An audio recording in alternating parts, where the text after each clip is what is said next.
Yeah, the game has changed dramatically. They are playing a different game No now. game worth playing is shit. It's complete inversion. Well, that's talking about the church, but what about the free zone? All those Free people, zone is trying to bring back the real thing. because all those people who were expelled, they didn't disappear. They just went into the Yeah. world, into the free zone, right? Yeah, this should be the golden age of Scientology right now. Instead, it's the free zone struggling to live without not many things that would make it even better. If Ron were still alive and being the Ron I'm thinking of, the free zone would have all the richness of communicating and the sense of a third dynamic, and it would be a golden age. Instead, it's big golden buildings and a dictator and people who live in fear and hate and enemies. And God knows what they've done to the tech, and even the books have been altered. I don't know what degree, to what degree. Well, so is it that you are saying that you don't see the future without the Ron? You don't see the Scientology life without Ron? No, I think the free zone could eventually overcome the tremendous disadvantages that the old Ron and the church have put in their way by making the word Scientology stink in places. And given time, a great thing will emerge, but it isn't easy. There's the church being the enemy of the free zone, and the damage to the public image of Scientology. And Ron now has a terrible image. Instead of, like Albert Einstein, a beloved father of modern physics. Huh? He isn't seen that way. He's seen as an insane monster. Well, I had a pretty good chance to watch Ron evolve into what later became the supreme dictator, with enemies everywhere and staff that feared him like they feared death. Not a good Ron. okay. You have a differing opinion? Well, I was speaking about Ron the and his evolution of Ron into yeah, what I understand. he became before he died. Yeah, I was just thinking that your opinion here is what matters, not mine. Well, it isn't so much I want to enforce an opinion, but a lot of what I'm saying is not just being made up opinion. I have known people and events through that period, including the evolution of Ron and Mary Sue, into what I was talking about. It's like in the old creed of the church, one of the things is, maybe it's in the Auditor's Code, I can't remember, but it's not to engage in unseemly disputes with the uninformed on the subject of my profession.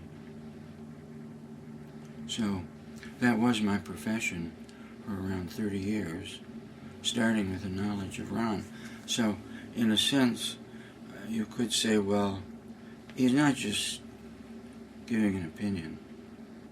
Because an opinion, depending on the source, can just be a lot of bullshit,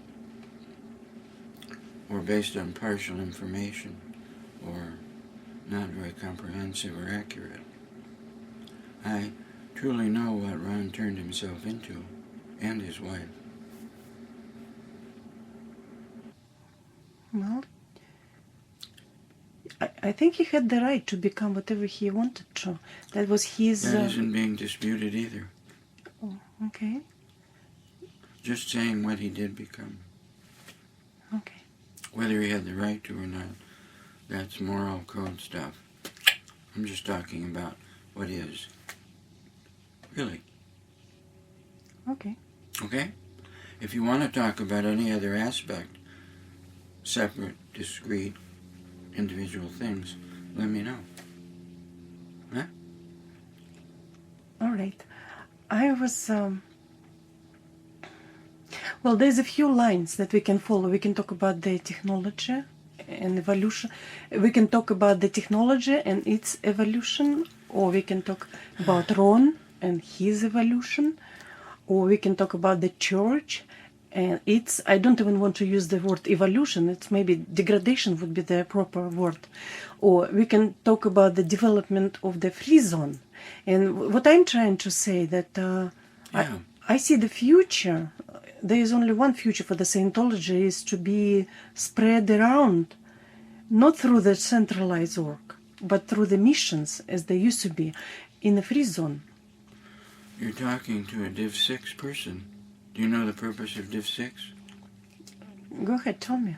Do you know? To promote, Yeah. to bring the new public in. That's, for the last 10 years that I was in Scientology, that's all I was doing. Yeah? So, of course, spread, promote, that's Div 6. That was my big thing, was getting the word out. All right. This is actually what you are doing right now, because this interview is going to be published on the internet and available for people to see, that there is a possibility to leave the church and stay the Scientologist. That's the main message. It's hard for me to imagine that just because they're out of the church, they don't use the information, the knowledge, etc. But even when they were in the church, I saw hundreds of people graduate from the briefing course, and they never did anything with it except go on with their lives, which I thought, it's okay, it's their business. Freedom of choice, I think that's a good idea. Yeah. It's not like, oh, you're trained, you've got to do. No, that's a service facsimile. I'm right, you're wrong for not doing what I do. I hope you're not on that. Because my idea was you help people, and then what they do is their business. It's not the churches or Ron Hubbard or anybody else's. Yeah, if there are some people who feel, oh, I'm afraid to be a Scientologist, okay, etc. But I saw lots of people, even during early Dianetics, who got some help from it, read the books, did some things in their own family, but they weren't out there trying to save the world or spread the word. I happened to be a fucking nut about spreading the word, and I did it for mostly 30 years.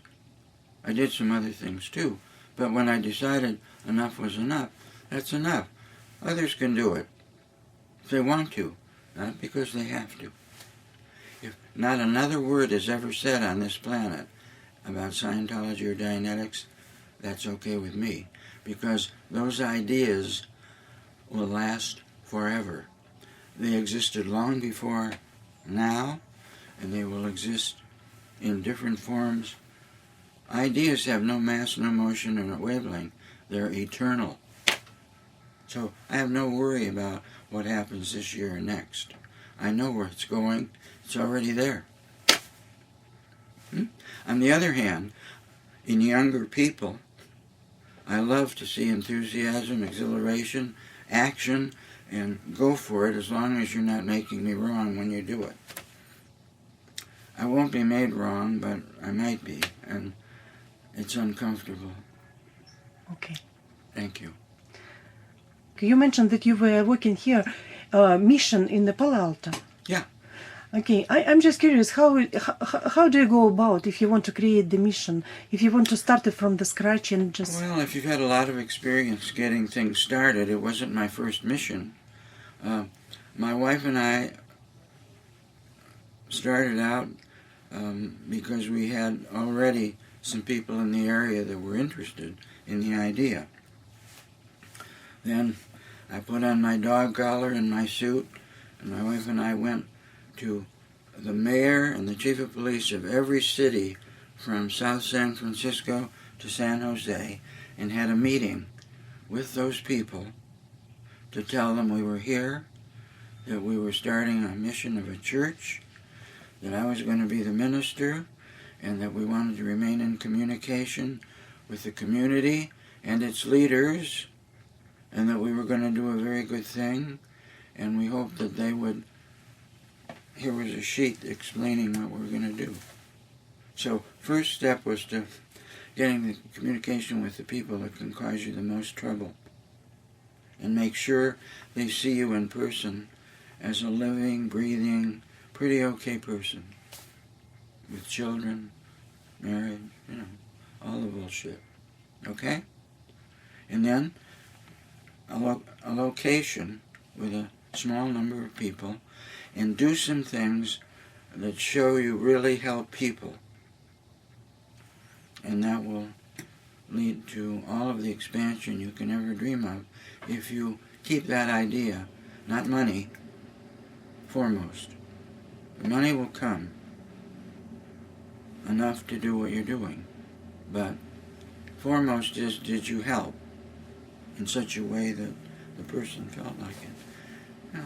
I'm not trying to sit here and lie to you and tell you everything I did was always perfect. It wasn't. But enough was, here we have a plaque in our thing. There's 37 clears on it. Lots of people doing better in life, profession, marriage. It's easy, as long as you have that as your true purpose. That's how I would start out. Okay. Anyway, it should be easy to sell it, to start it, to expand it. Although I don't know to what degree the bad PR in different parts of the world might affect that. But there was plenty of bad shit when I started. There were some cities in this area where people had actually attacked Scientology, Dianetics as an idea. We had to deal with those folks too. Okay. It's a real OT thing to take something like Dianetics and Scientology and plunk it down in the middle of a space, a city, and make it grow. It's like you're planting in an area that may be infertile, and you're going to make it fertile. So it's an OT. If there ever was an OT thing to do, it's bringing a Scientology or Dianetic group into existence where there hasn't been one. It's counter to the way life is being lived. Not counter in a bad way, but it's not like, everybody's out trying to make sure that the roots are in and the engrams are run and everybody understands everybody. No, that's not what's going on. So, if you can do that, you're tough. Even though I can be a big crybaby, I'm also capable of being ruthless. No kidding. Anyway, that's another story. So, what else, my dear?